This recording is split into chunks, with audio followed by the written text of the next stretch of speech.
that we have to excavate around 6 meters in a limited area, and there was no margins for the civil construction. So we have to do a pile shoring activity. So it was having a investment around 100 million. So management had sanctioned it, and we have completed this initiative, and we will be using this water from this. So with these initiatives, this is the trend of specific water consumption reduction in last 5 years. So overall consumption, if we see, we are getting around 63%, and the specific water consumption is 35%. Some other conservation activities we are also conducted beyond the fence also. We have adopted 8 number of ponds in 10 kilometer areas of our factory, which is additionally having a recharge potential of 10 lakhs here. So these are some best practices, like we are conducting impact assessment by CGWB certified hydrogeologists on yearly basis, because we comes under over-exploited zone. So we are conducting this study. Water audit also we are conducting on yearly basis. We get many suggestions in the water audit, and we have installed the piezometer to monitor our groundwater level. Online COD analyzer we are having to monitor the continuous quality of ETP outlets and STP outlets, because we are having the ZLD system, so quality of parameter monitoring is necessary. These are some water conservation awareness activities which we conducted, like World Water Day celebration and training to our associates. Some achievements which we have got.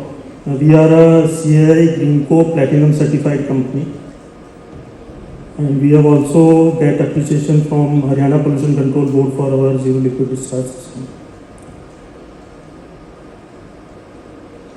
So these are some future water conservation projects which we will be undertaking next year.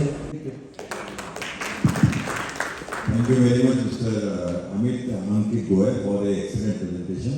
May I now request Mr.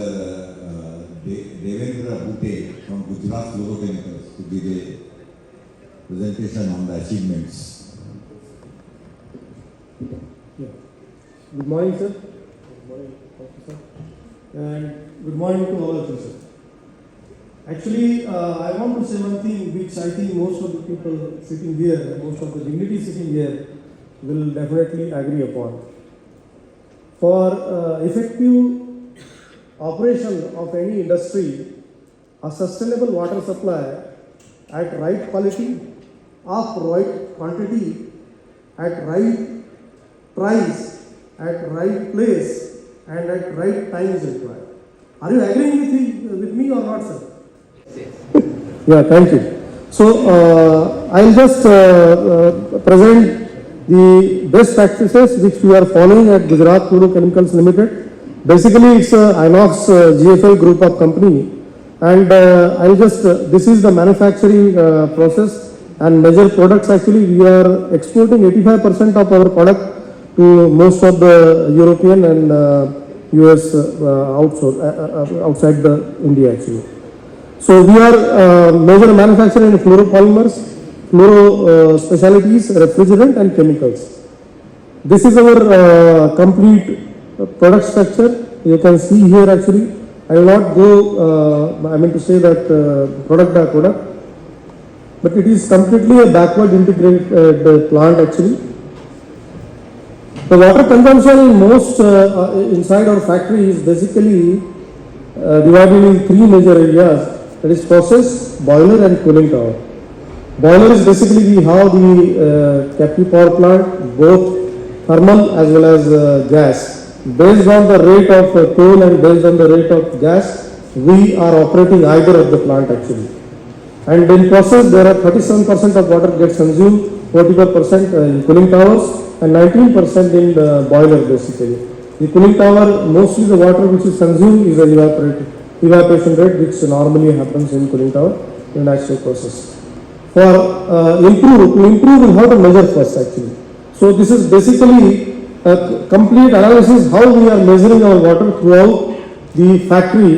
We are operating a complex of 150 acres actually, and we have total 22 plants inside our premises. And these 22 plants, we have complete measurement of water analysis at how much is the water consumption of each of the plant, and based on which we have actually done the analysis, and the cooling water parameters is also being sustained, being maintained accordingly. We have the CTDTR, that is cooling tower daily technical analysis report, how we are measuring, and I can say that previously we were at 4 COC, which has been improved to 6, then 8, and now we are operating our plant in between 9 to 10 COC, which is I think highest in, basically I think at national level, which is the highest one. This is water quantity and quality monitoring and robust mechanism to track on shift-wise basis to utilities loss survey. We have the utilities loss survey, and we have the energy manager as far as the water conservation as well as energy conservation is concerned for all individual plants, and there is a nominated members for in the team to control all these things. You can see in this graph there are total 4 or 5 parameters. We are monitoring our entire cooling water treatment makeup water through the technology called as 3D TRASAR, which is online measurement, and this is being all the key parameters, which includes turbidity, which includes TOC, which includes, I mean to say that pH, and all these parameters are being sustained, being maintained as per the norms which we have set, which is actually enable us to sustain the COC level up to 9 to 10 actually. On year basis, actually we have shown the specific water consumption of CA Flecker plant, CMS plant.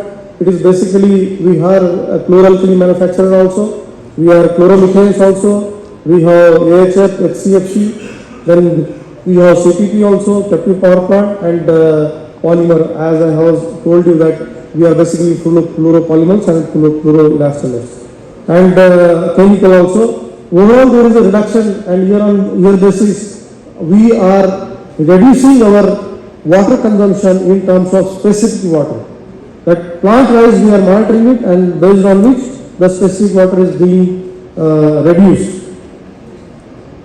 This is actually the best practices, as the today's topic is to share the best practices what we have implemented inside our industry, so that it can be horizontally implemented throughout the nation, and we can gain the water conservation as far as this aspect is concerned. Reuse of PTFE wash water through wash water plant in cooling tower 2020. We have polytetrafluoroethylene, which is basically in the name of Inoflon, and for washing purpose we are using DI water, which is basically a deionization water. And this water is a good quality water, which is having the conductivity to the tune of 0.05 microsiemens per centimeter. And annual saving of water, which with the help of this project we have achieved 1,05,000 cubic meter. Then water recovery from RO and UF rejects. We have the RO and UF plant at various locations as far as for manufacturing of the deionization water. So for that entire UF water, which is the online reject around 10%, that is being reused in the cooling tower as a makeup water. So we have saved around 1,06,400 cubic meter of water in a year, and I have given the figure also that how much water we have saved in terms of money actually. Then water recovery from MGF, which is multi-grade filtration backwasher at common utilities plant. I can say that we have out of 22 plants, we have utilities, central utility section, which is a zero liquid discharge section. So water conservation by improving quality of effluent to fill 240 cubic meter of water per day in ERS, that is effluent recycling system. Our entire water management is basically, I can say that we have bifurcated in 3 major areas. It is water, we are taking the water from GIDC, then it is going in various processes as well as cooling towers and various water treatment plants. After that, we have bifurcated our entire water in high TDS and low TDS. basically for all 100% of low TDS water, that is low TDS water is being recycled in effluent recycling system, and high TDS is being treated in our biological treatment as well as in our Fenton treatment to meet the GPCB as well as CPCB norm. As rightly said by Dr. Sengupta sir, he will have to monitor this online parameters of effluent. So we are monitoring our effluent parameters, basically it is COD as well as POC along with PSS and fluoride also. Then development of best practices is freshwater consumption and coal consumption reduced, recycling of condensate as boiler feed, installation of condensate polishing unit for polishing contaminated condensate, and collection of condensate steam in CST, condensate storage tank, analysis of stream generating condensate, and high condensate temperature from process plant. Actually, we are having one problem because in most of the processes, the condensate which we are recovering was having certain kind of impurities. So what we have done, we have installed one condensate polishing unit which works at the high temperature, which is basically an innovative project for all of us also, and it works at the 80 degrees centigrade feed to this particular CPU, that is condensate polishing unit. We are using imported resin in that, which is of Purolite net, in particular that process actually. I'll just give the brief. This was the earlier one, loss of condensate due to quality issue. Yesterday there is steam generated gas turbines that increase specific coal consumption, increase rainwater consumption, number of break washing more in terms of turbines. After introducing this high temperature condensate polishing unit, that is CPU, which has been shown in green, this problem has been reduced, and we have drastic saving. This is the site photograph of 50 cubic meter per hour plant, and we are able to sustain our conductivity, which is a major parameter for condensate, below 10 microsiemens per centimeter. This is actually a result which we have got in terms of cost benefit analysis, and we are able to sustain because nowadays we will have to meet all the 17 sustainable development goals, which is the sixth one is the clean water and sanitization. Government of India is working on that actually. Apart from that, we are also working as an industry, as an organization, responsible organization. We say it as. Then monitoring cost-based analysis, that is the CBA, which is the performance of CPUs being monitored on round-the-clock basis with automated system called DCS, that is data control system and online connectivity meter. All incoming condensate from all the plants also being analyzed for its quality, quantity, and ensure 100% compliance to the quality, so that terminology of high silica and conductivity does not get disturbed in condensate polishing unit. Then if condensate of stream is heavily disturbed due to process plant shutdown or any other reason, condensate should be locally drained. Then system periodically inspected, and we are concentrating on quality, cost, system and time actually, which is basically our agenda on which we are working upon. All these measures ensure sustainable operation of condensate polishing unit throughout the system actually. This is a performance monitoring, and we have all the data which is being controlled through DCS, and DCS operator is having a round the clock monitoring of this particular aspect to sustain the parameters so that the goal which we have set for our industry shall get mitigated. We have the online connectivity meters, 4-way channel for silica analyzer, then result which is a cost benefit analysis, stream to process mapping. Yes sir.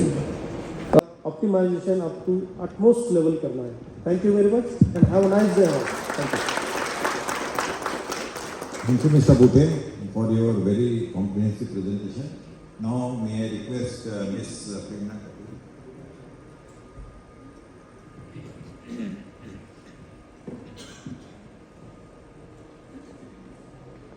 It is indeed an honor to be in the presence of esteemed delegates, sponsors, and distinct higher management and society at large. We are following best global practices to enhance and improve our process technology. Moving towards its a global footprint of Varun Beverages Limited, we are second largest franchisee of PepsiCo outside the US. we are having exclusive rights of manufacturing, distribute and sell wide range of products. Our having 940 BPM lines over there. We are primarily serving to the east region of Uttar Pradesh. Moving ahead, here is the brief on our manufacturing process. As I tell that we are dealing with the beverage, so our core raw product is water. We are extracting water from the ground by the borewell, and then it undergoes with the multiple purification and filtration process. Then this treated water we are using for the syrup and beverage preparation. Sugar is also treated with the hot solvent filtration process, and then we are mixing and blending the same with the water. In that 709 KL we are using in the production, and just 300 KL we are taking by the recycle and reusing technology, which is 25% of the fresh water. We are doing the process improvement with the help of, as I said, reduction, recycling and reusing technology. In reuse area, we did the process improvement. In our research, initially water was getting drained to the ETB. We channelized the same and taking it back to the UG tank and again using in our process by treating the same, nearly saving 136 KL. In the same category, we did the improvement in the seal cooling. Seal cooling water is circulating and now taking it back to our recovery tanks. We are having so many pumps in ready syrup and raw syrup areas. In the reuse category, again we did the modification in the filter press and softeners. Again back, the water is taken back to the UG tank and treated and giving back to the system. Nearly saving is 141 KL in this area.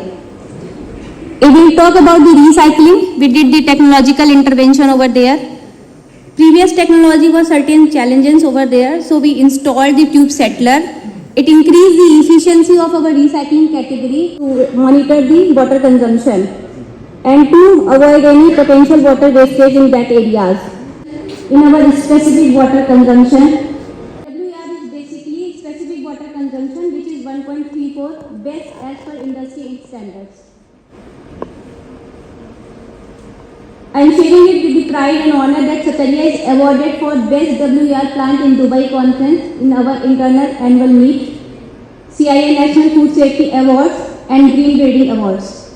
In conclusion, our endeavor is to constantly improve by using better technology and methods for betterment of our stakeholders. As we move forward, our pledge remains firm to continue innovating, conserving and leading the way is responsible water management, because each drop matters.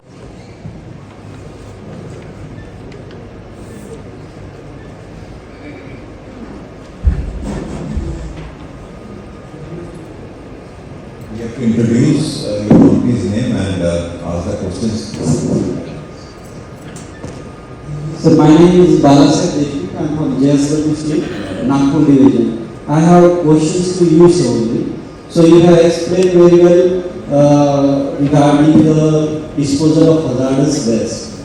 Particularly, for example, directly landfill or landfill after treatment. So when we are constructing the landfill, there is a line and it has also line.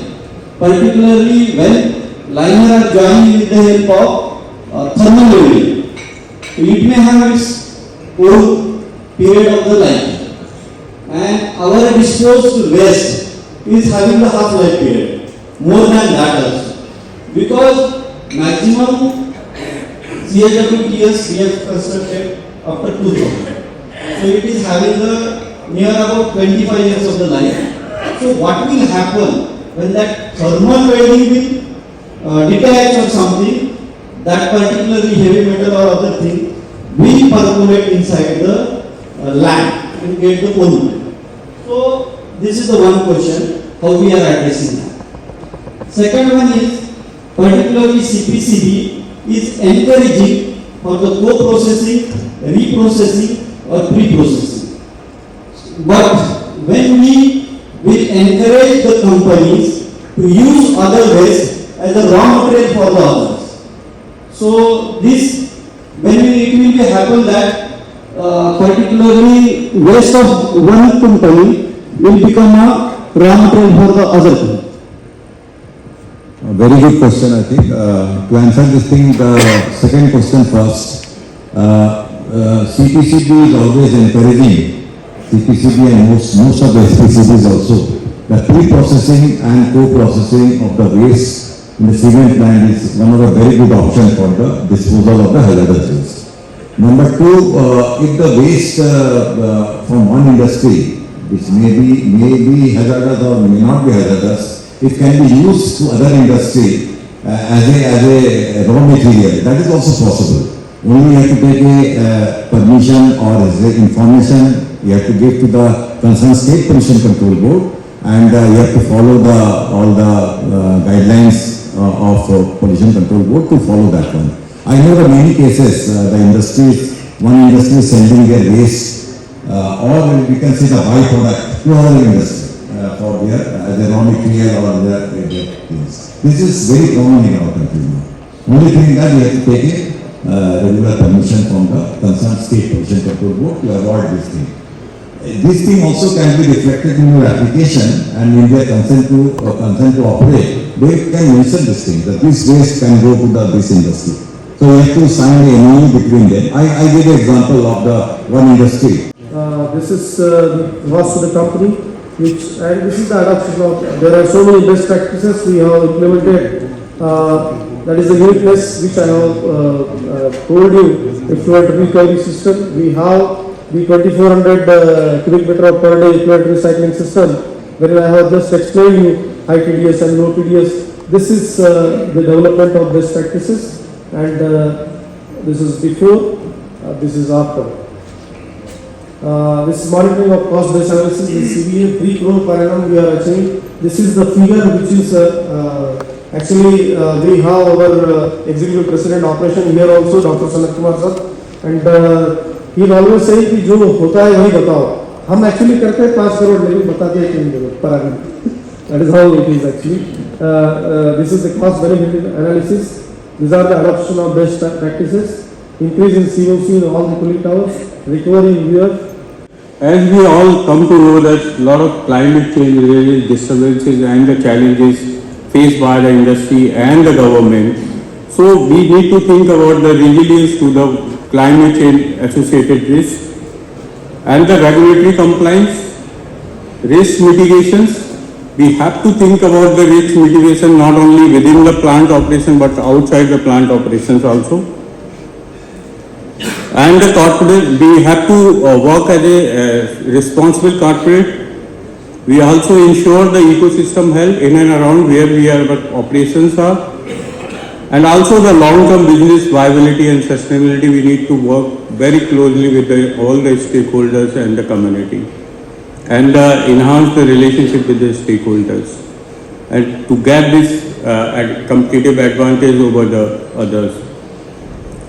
So within the industry, you managing the things, but we need to have a 360 view of the water resource management of their operation inside the plant and outside the plant and the supply chains.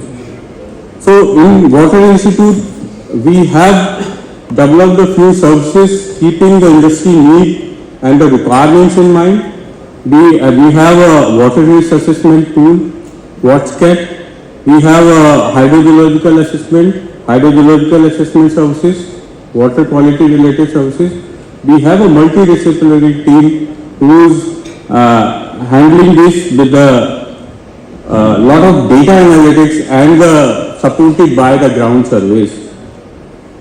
And with this all we have to do with the WatchScan. WatchScan is a special tool where we have a lot of data from the various sources, and we have a analysis, and this WatchScan works as a basic and primary tools and getting the desired decisions and support system for taking all the decisions.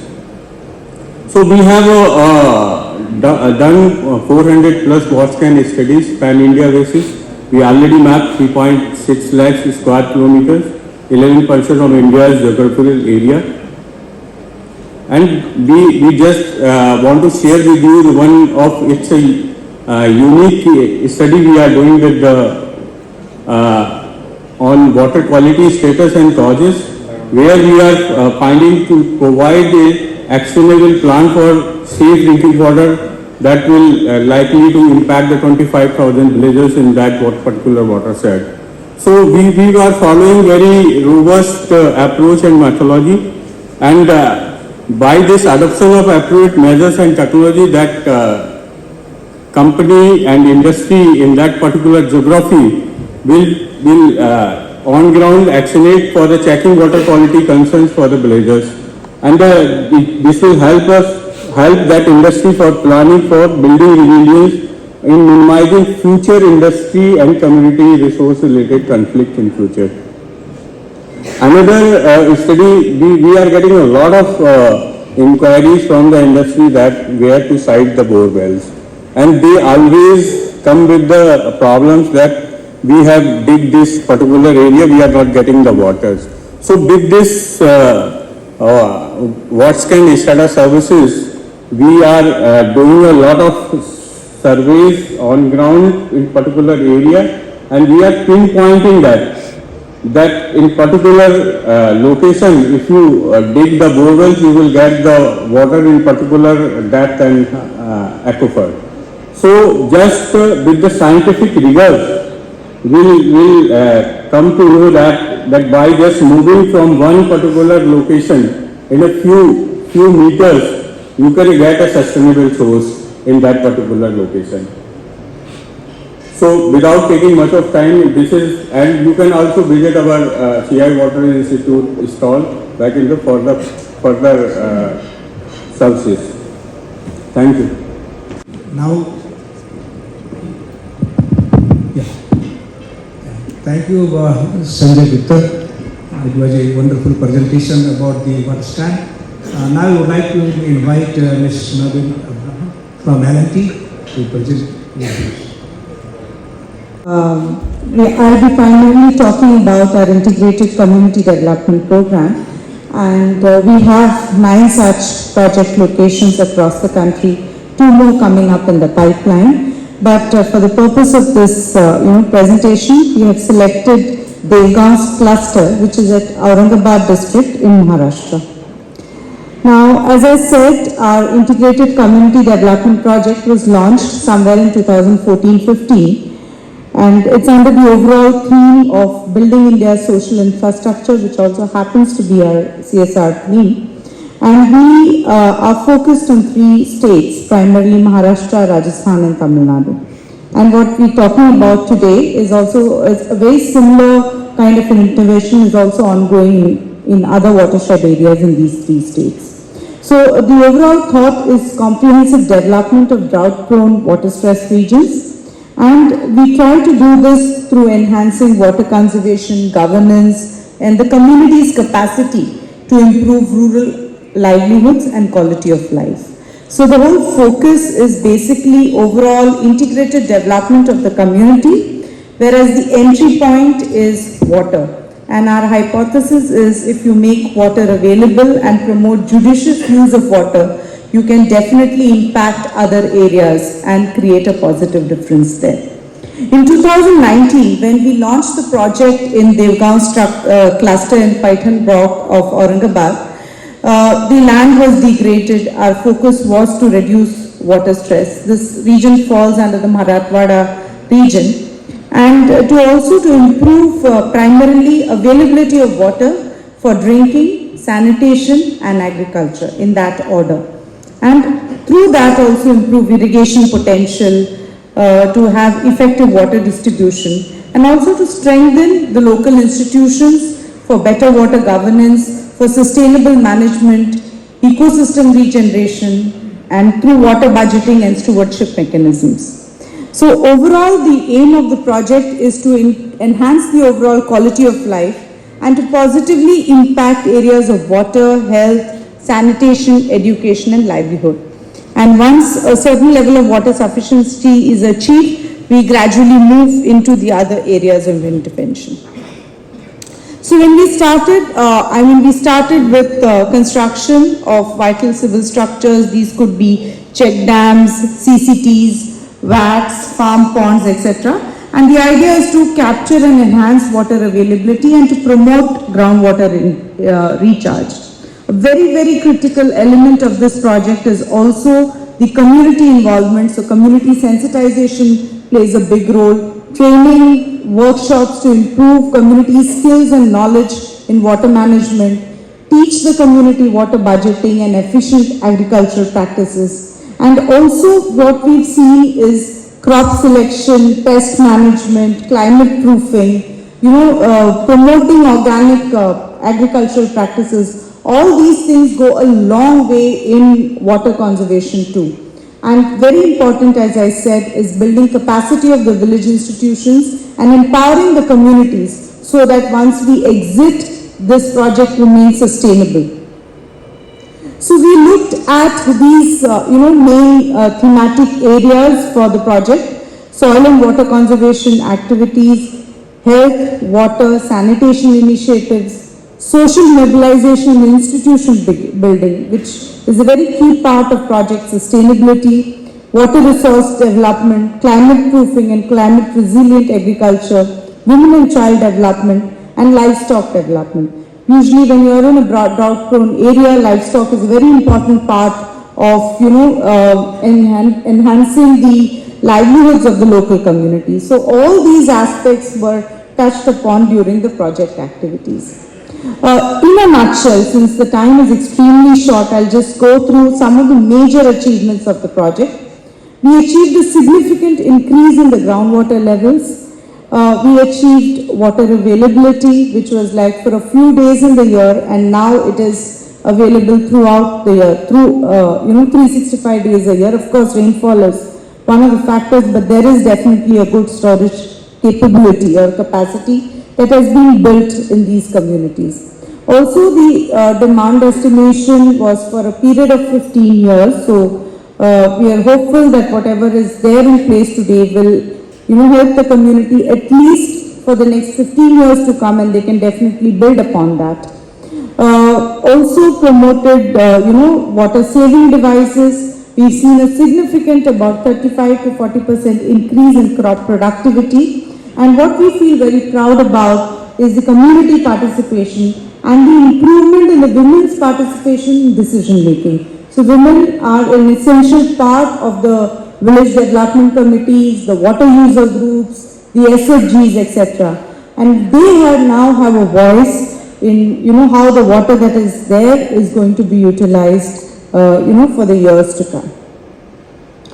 What we're looking at in terms of sustainability includes social sustainability, that is strengthening and building capacity of the village institutions, promoting linkages of the village institutions with the government and other stakeholders for maintenance, monitoring, etc.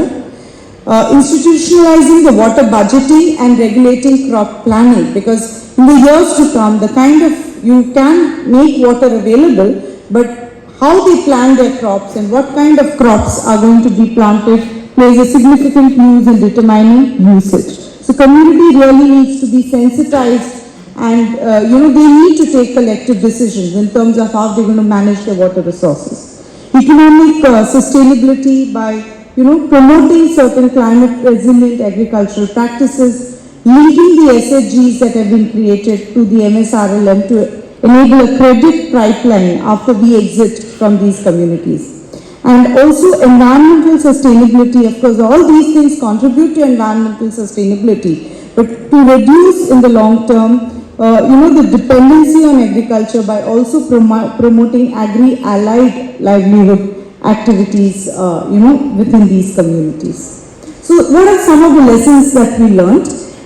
These could be like, what we've understood is that pre-intervention, you really need to study the area very deeply and also establish a good baseline. So this includes both the technical and the civil as well as the social aspects. So this really helped us plan, strategically and, visualize what issues could be material during project implementation. Community participation, as I said, is one of the backbones of this program. And as I speak here today, I stand here representing all those villages and communities that have partnered with us, or rather we have partnered with them in the execution of the project.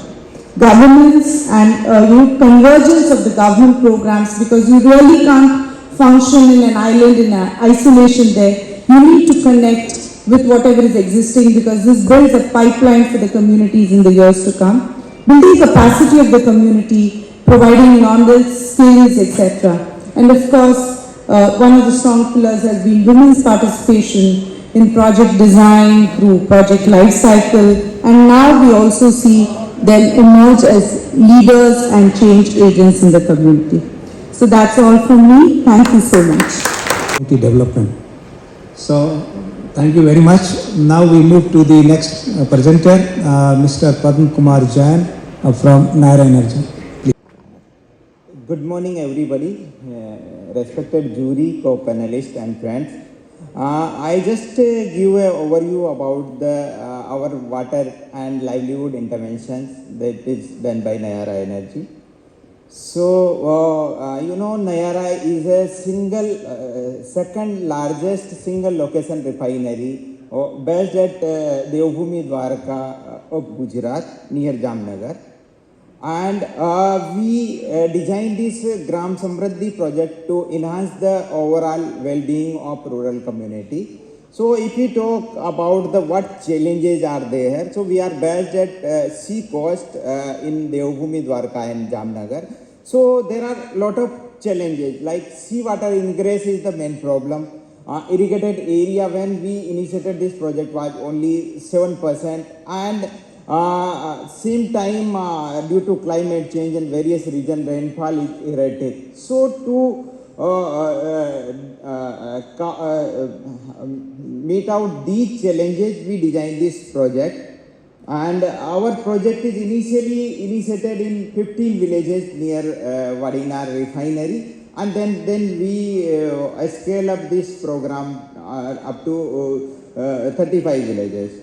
So this is the strategy. Before initiate this program, we did the scientific, socio-economic and hydrological study aquifer mapping to match the demand and supply, especially for the water kept in mind, and micro plan of each village we have formed, like where we have to do what type of interventions, and then whatever plan we have developed, so we implemented it, and we design the water sustainability plan in a way like how to store the rainwater harvesting, then how to strengthen the existing structure, how to recharge the groundwater, because our area have a basalt layer. So if we construct a pond, then it cannot deep into the contributing to the groundwater. So we design recharge borewell structures for that, and same time we also strengthen the drinking water source within the villages.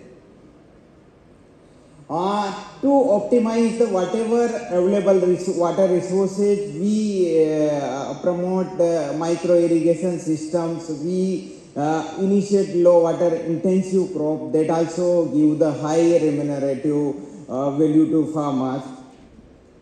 And meanwhile, we are also doing proper crop planning, water budgeting and well monitoring in our area. And same time, we also integrated our water program with livelihood, especially agriculture and livestock.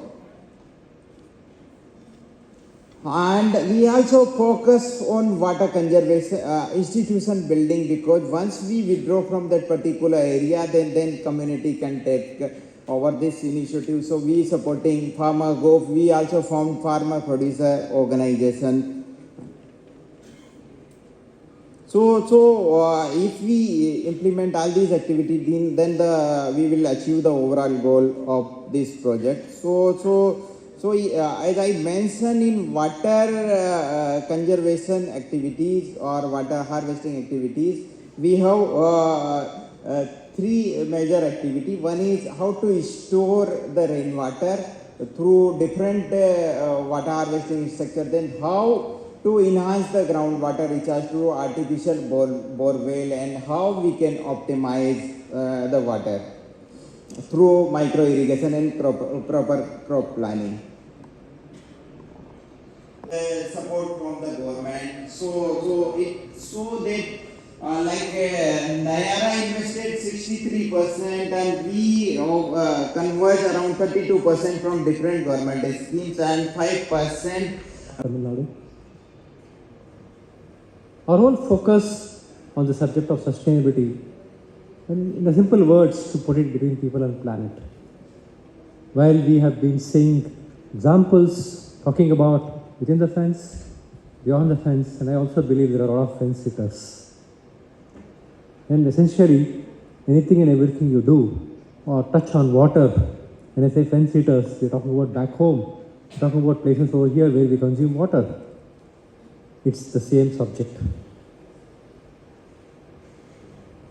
A couple of sentences about my company. We are a 37,000 crore turnover company, watches, jewelry, eyewear. We are in the space of personal accessories. About 14 odd factories across the country, presence in Tamil Nadu, Karnataka, Uttarakhand and Sikkim. That's our presence. And when we look back, and there are many examples within the fence, what we've been seeing in the presentations, which we are also as a company doing. And as a principle, one of the important things when we said beyond the fence, when we're talking to the community, we said the country is our priority. We will go in a true Tata spirit and do things on programs like this where others don't go and where there's a need and create a difference. And that's the philosophy of Tata Group and Titan. And we'll find some of the best people to work with us on doing this. We as corporates, we are not experts in this, let's be very clear. But we need to know whom to work with and find out the best expertise. And here was this program which was born around, and what we are presenting is a small case study. Around the time when the massive floods happened in Uttarakhand, we did have a factory, we do have factories over there. We said the usual typical response in terms of relief work, etc., but then we sat together and then said, this is not going to suffice. We need to stay with something for long to create a discernible difference, and that's how this whole program started in Uttarakhand. And we firmly believe, when we talk about natural resources and places and locations right up to the farthest of those villages and locations in the mountains, village communities are the custodians of natural resources, and I don't think anybody will have a different view on that. And so we sat with Motan after all the relief work was all done, and we said, what else can we do? And we co-created this whole program along with them, and we call it as integrated village development, like what the earlier speaker was also talking about. And we identified locations where there was dire need, and what do we do with them? Chamba, Jaunpur and Taldur blocks of Teri district is where we said we will deep dive into these interventions. These were the problem statement which was confronting us, and each one of these were backed up by thorough scientific studies. We worked with some of the best institutes in that part of the country. When you look at the water crisis, the availability of water less than 20 liters EPCD. Look at hygienic quality water. There's hardly about 10 to 11% in terms of sanitation in those locations. And obviously, it's not just new in this part of the world, but in country, but across the entire country, people would trek for getting water, potable water. Lean seasons, you hardly have water, and the water quality also is very bad. And these are some of the problem statements we thoroughly arrived at after long deliberation and discussions with experts. DPRs, institution building, all the things took us over 5 to 6 months. Creating proof of concept, and that's what corporates typically do. That's what we took up. Initial phase, 12 months, got on complete engagement of the community. In fact, most of the points what the earlier speakers spoke were all integral part of the program. I'm not going to repeat aspects of those parts, but institution building is a critical dimension of this community participation. And of course, 6 months baad, the village water committee to ensure that this is maintained and sustainable. And now we speak about such projects and sustainability.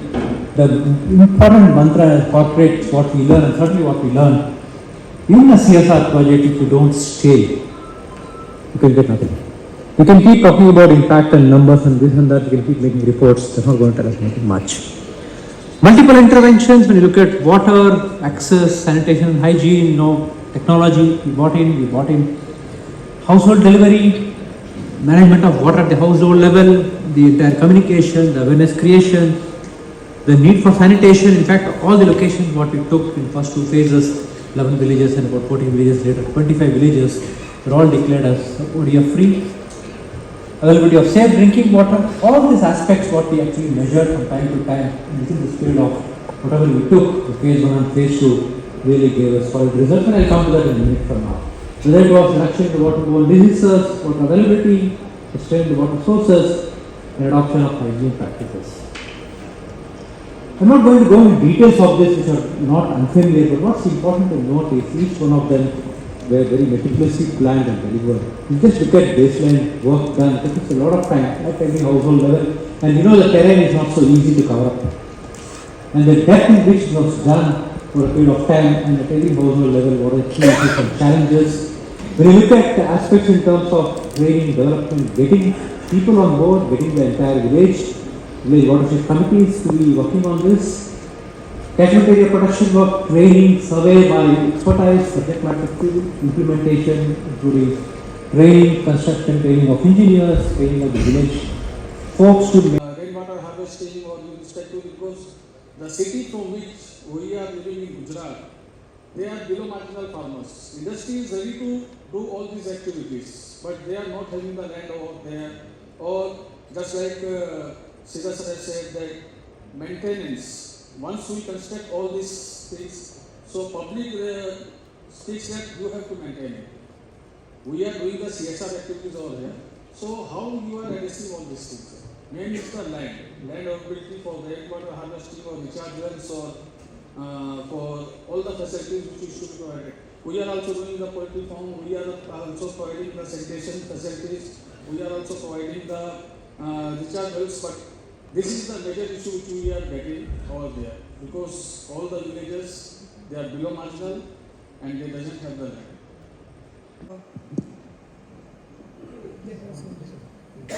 Okay, so I think all the 3 panelists, we spoke about projects which are not very urban or peri-urban. So at least as far as I can speak for L&T is we sought locations that were rural and that were totally dependent on agriculture. We also looked at migration. So if it was near a city or an industrial hub, we did not really select that area for an intervention. So the idea was to work with rural agrarian communities and improve the water situation there. And but what you say I can relate to, because if you're planning something similar in an urban or a peri-urban area, then sustainability is definitely an issue, because even interest of the local community in farm and farm related activities will be depleted, because they're looking at labor or work in the allied segments as one major source of income. So these projects are more or less focused in rural areas where land and agriculture is predominant. Not on them. We start working on them, believing that everything, bringing this and this. For my experience, it's just not going to take off. Before we work with partners, and I don't have expertise. I have expertise partners with whom we figure out who are the experts. They bring in, they work with people. Work with them, fall down, get up and run, show them proof of concept. Likelihood of succeeding over a period of time is very high. It's just a small point to add to what she said.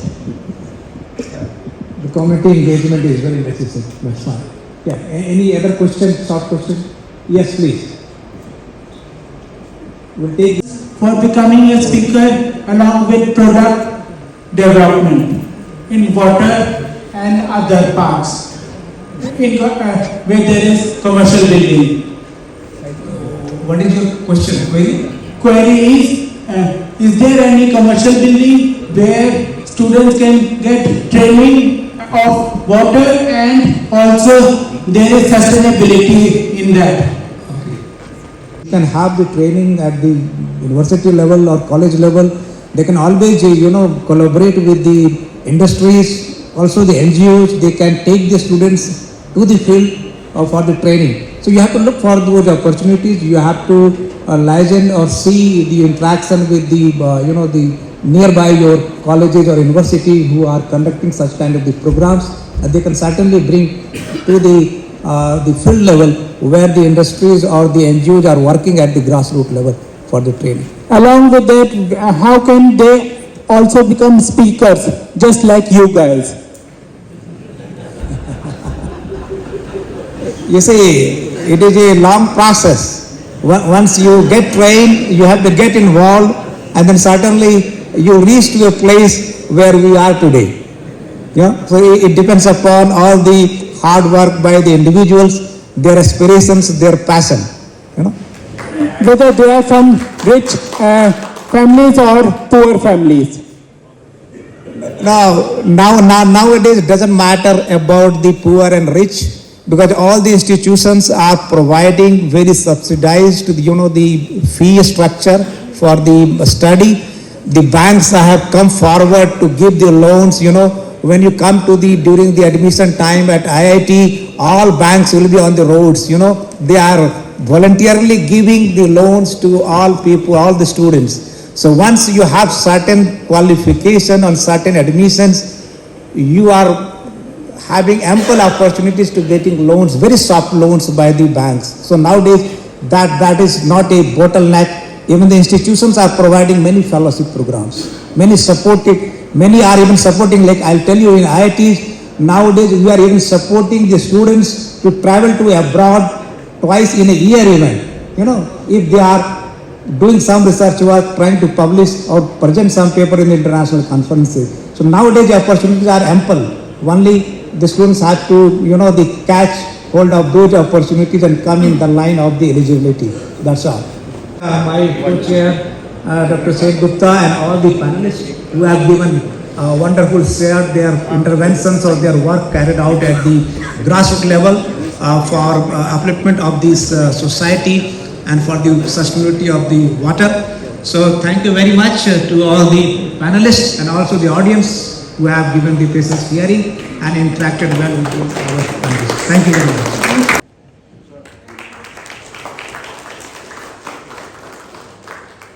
Mr. Jain from Naya.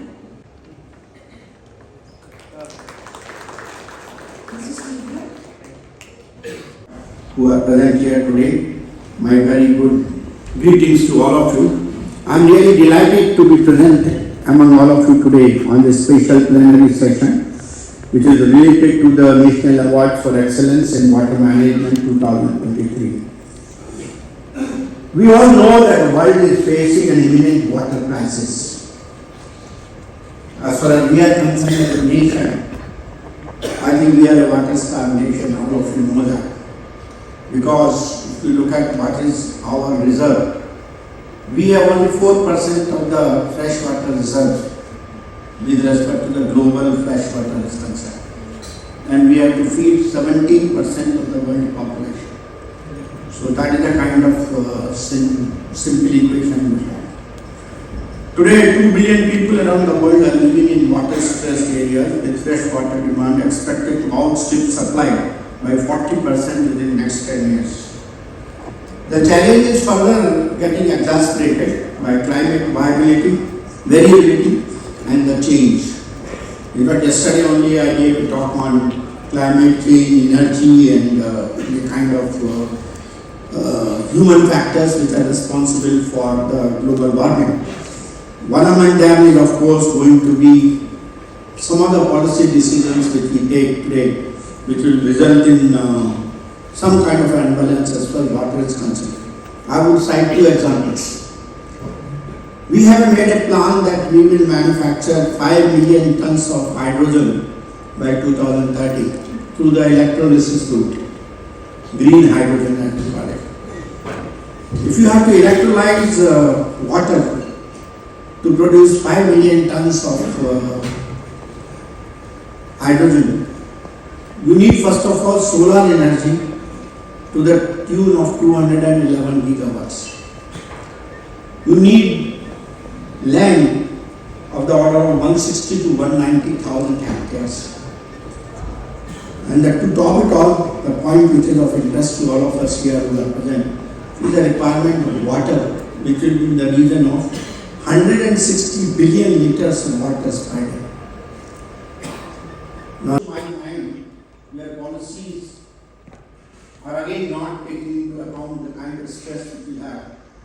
is that we are blending 20% of ethanol in our petrol.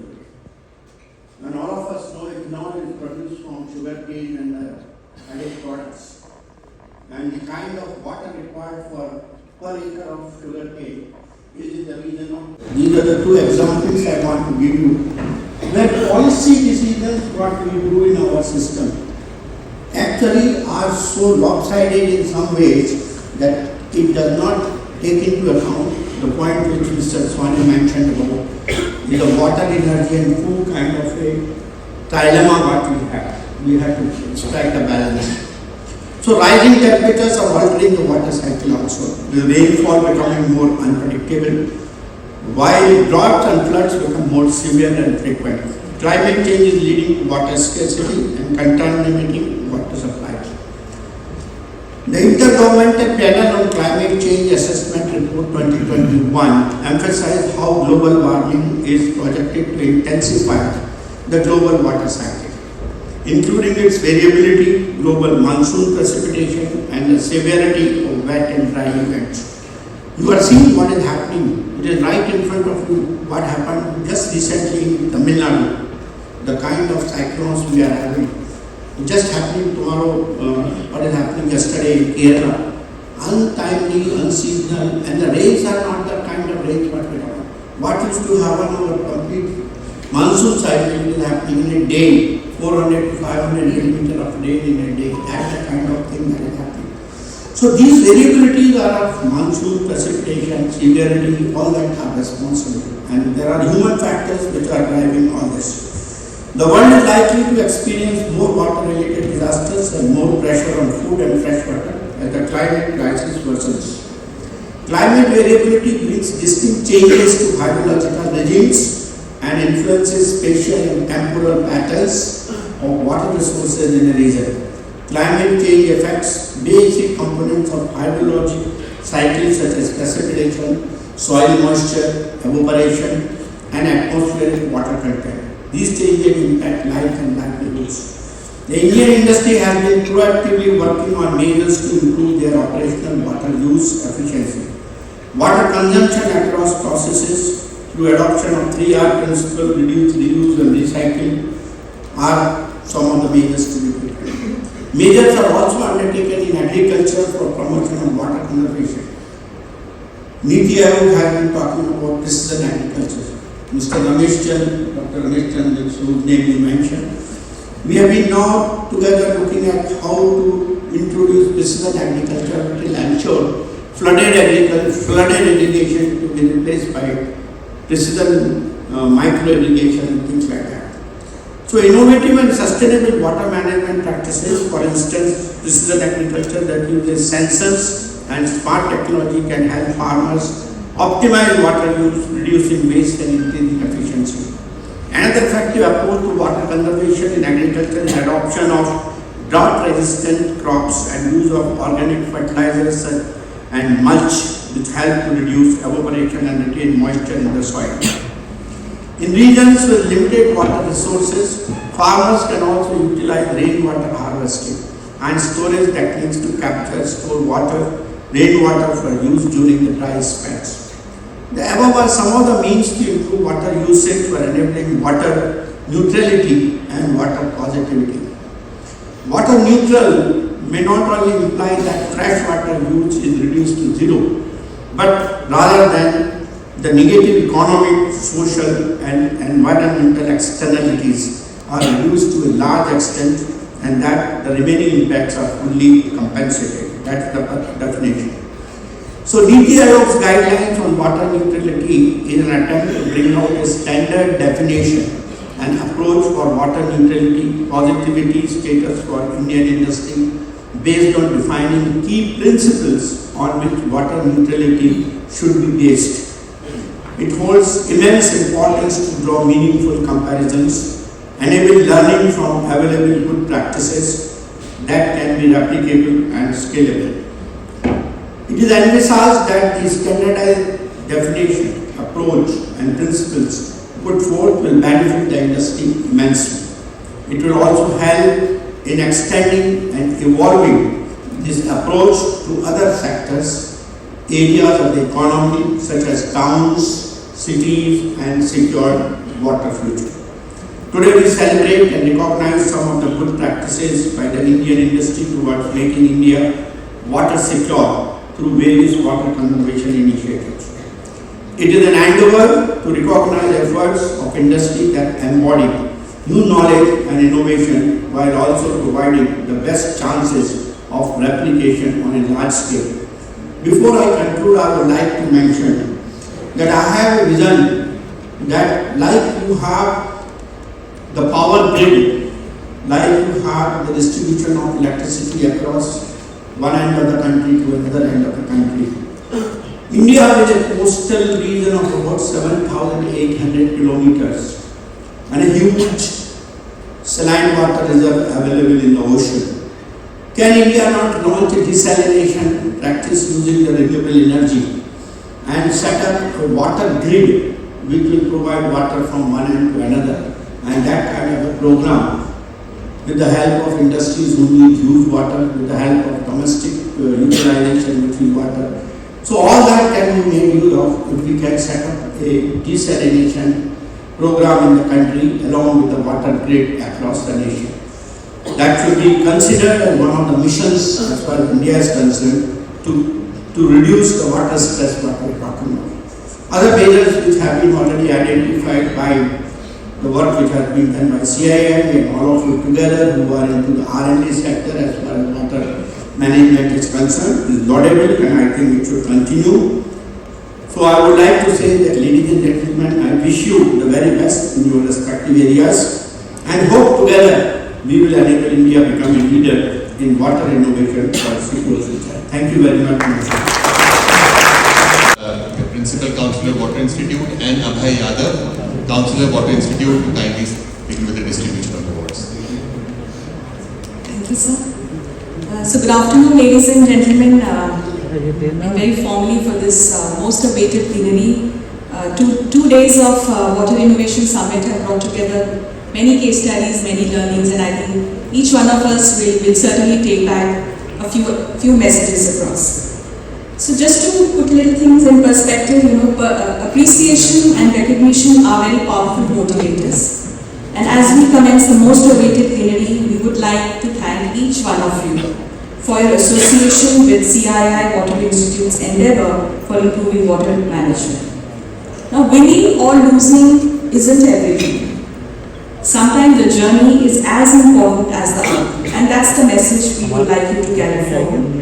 Indian industry is steadily moving on pathways for improved water use efficiency in the plants, in the watersheds, and also in supply chains. So may I request all our dignitaries to please come forward.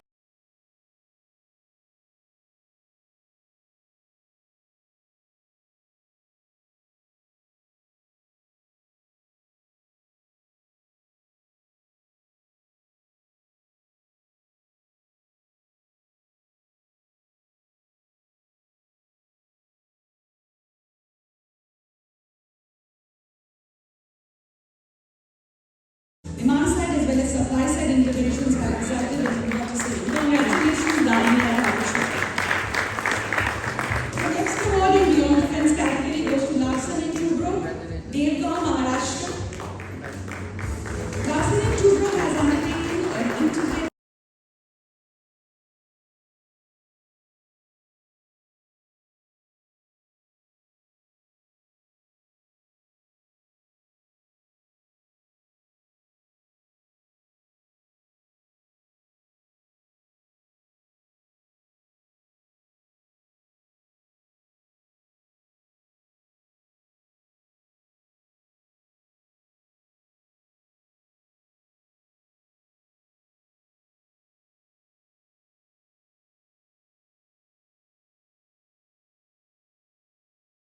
district. Congratulations, boss limited Reddy. The next award in the same category goes to Hindustan Limited, Khamgaon, Maharashtra.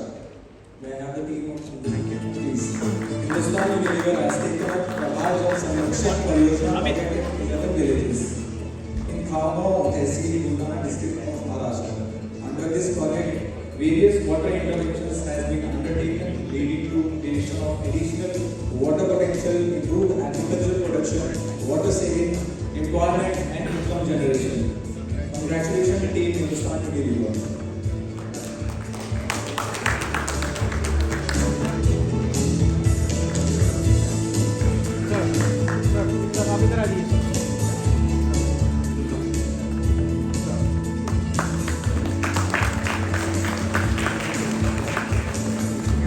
Beyond the fence category goes to Titan Company Limited, Delhi, Uttarakhand. Drinking water to remote communities and mobilize community towards water conservation and better sanitation practices.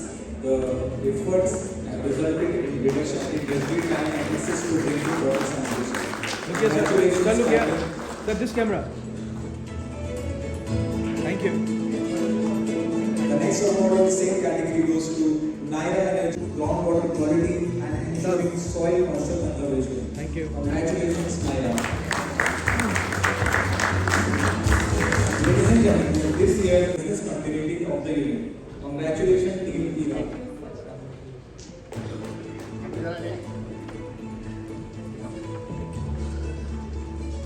We now begin with announcements from the winners within the defense category. Thank you. The category includes companies who have done well with respect to improve water use efficiency. So, ladies and gentlemen, the award goes to GMR Baroda, Maharashtra. GMR. The next winner in the category is Tata Steel, Jamshedpur. Tata Steel Infrastructure, Jamshedpur, Jharkhand. Tata Steel is a comprehensive utilities and infrastructure company city in respect to sewage discharge by the year 2030. Congratulations.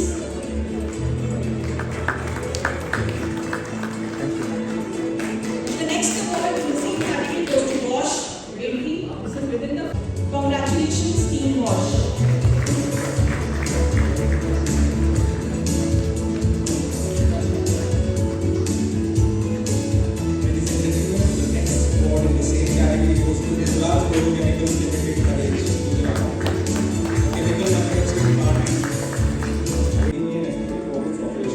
The unit recycles wastewater partially to wastewater ROs and the remaining wastewater is discharged in deep sea from impervious plant ponds and through pipelines at a point designated by national. So you have to look at these. Congratulations, Team Vilas. Thank you. The next award within the fence category goes to Chemplast Kadalur Vinyls Limited, Tamil Nadu. This chemical manufacturing plant producing PVC with maintained specific water consumption of 1.96 meter cube per metric ton, including landscaping, with reduction of 4.3% from 2020 to 2023. Congratulations, Team Chemplast. Next award within the fence category goes to JK Weber Limited, Fort Stone, 40% of its total water demand through ET3 recycled water, which is used for green belt development. And it has reduced its specific water consumption by 24% in 2023 as compared to 2020. The next award within the fence category goes to JK Tire and Industries Limited, Chennai, Tamil Nadu. JK Tire and Industries are engaged in the market by 23% in last 2 years. Congratulations, Team JK.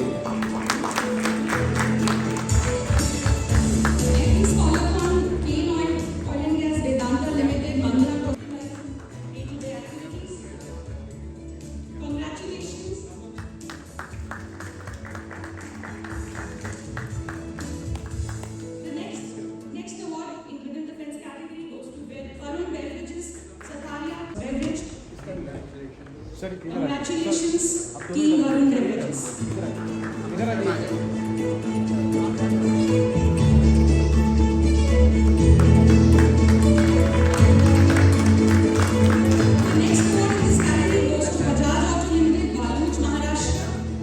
An automobile manufacturing unit located in Galuj, Maharashtra, having production capacity of 2.5 million vehicles per annum. Bajaj Auto Limited, Galuj.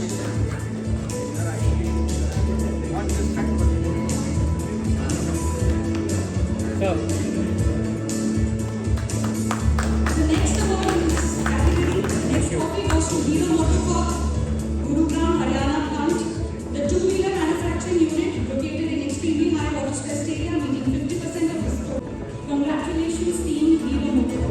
इधर आइए sir, आप इधर आइए।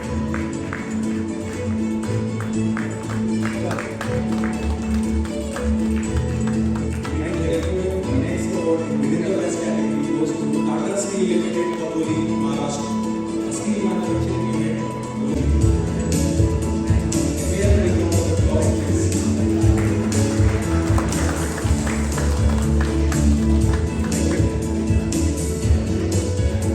The next award within the West category goes to through the recycled water.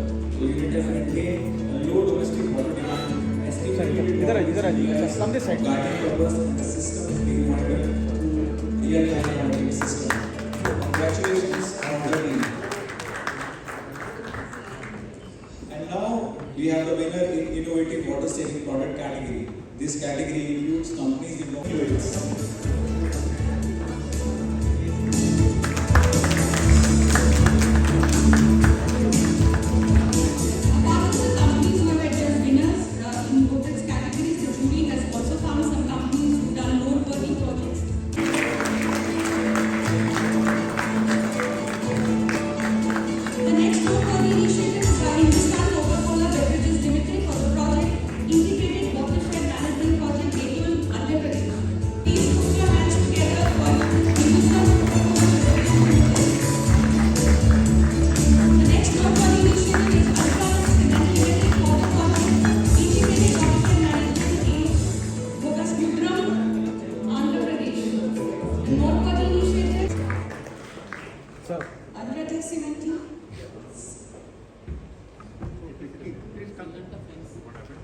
Sir, come this side, sir.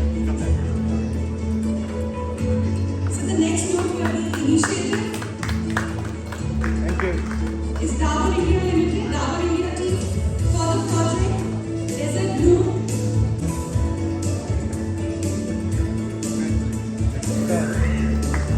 Next noteworthy initiative in beyond the fence category, Blue Beverages for the project Pond Limited for water storage. Sir, आगे आ जाइए, इधर आ जाइए, sir इधर आ जाइए, sir इधर आ जाइए। Come this side, sir. इधर sir. Next noteworthy initiative is Reliance Industries Limited for the project Reliance Foundation Bharat India Jodo, Telangana. A noteworthy initiative in beyond the fence category. Thank you. The next noteworthy initiative is Bajaj.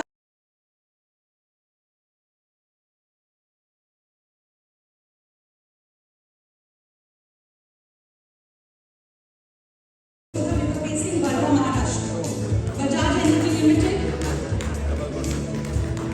Now from beyond the fence, we move to noteworthy within the fence. SGS India Private Limited, Chennai, Tamil Nadu. May I have the team from SGS please?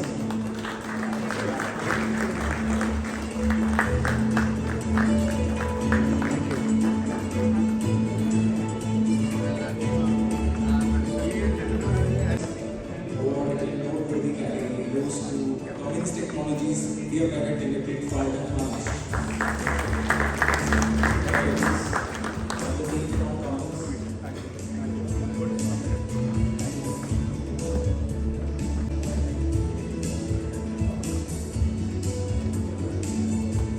Next noteworthy initiative in the same category goes to Apollo Tyres Limited, Chennai, Tamil Nadu. Next noteworthy initiative in the same category goes to Dalmia Bharat Sugar and Industries Limited, Jawaharpur, Uttar Pradesh. Thank you.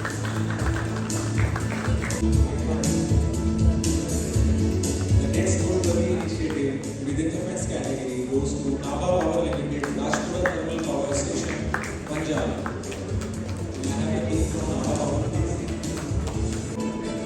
The next initiative in noteworthy category goes to Bisleri International Private Limited, Township, Pune, Maharashtra.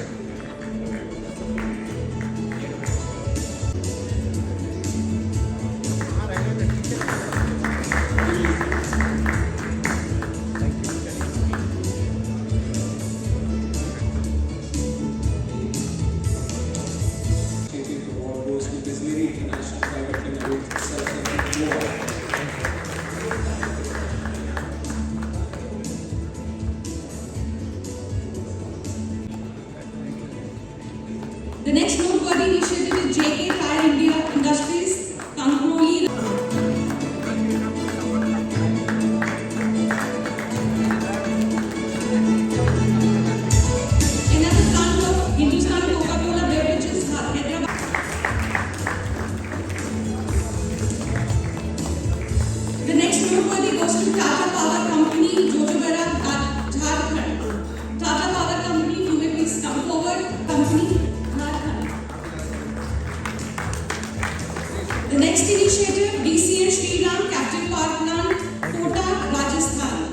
DCN Sriram.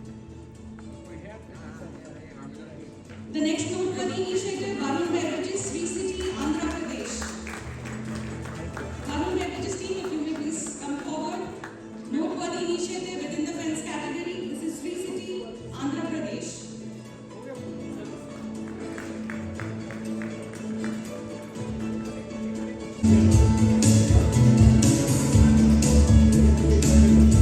May I call Dalmia Cement Bharat Limited, Belgaum, Karnataka team to please collect the noteworthy initiative trophy for within the fence category. Noteworthy.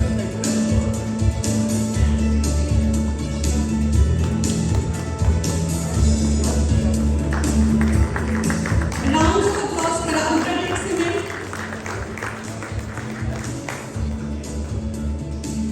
May I please call upon Varun Beverages team again, Chandila plant this time for innovative.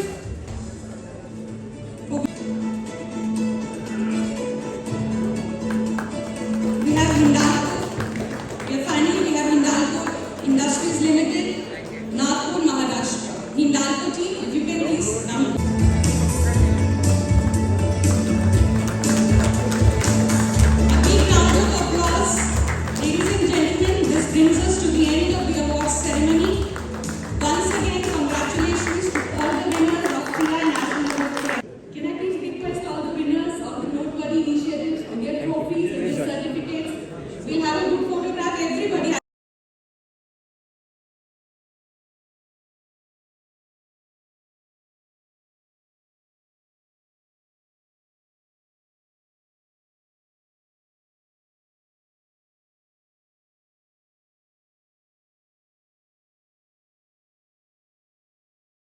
Sir आप पीछे आप frame में आ रहे हैं sir हमारे please आप पीछे आए यस प्लीज स्माइल प्लीज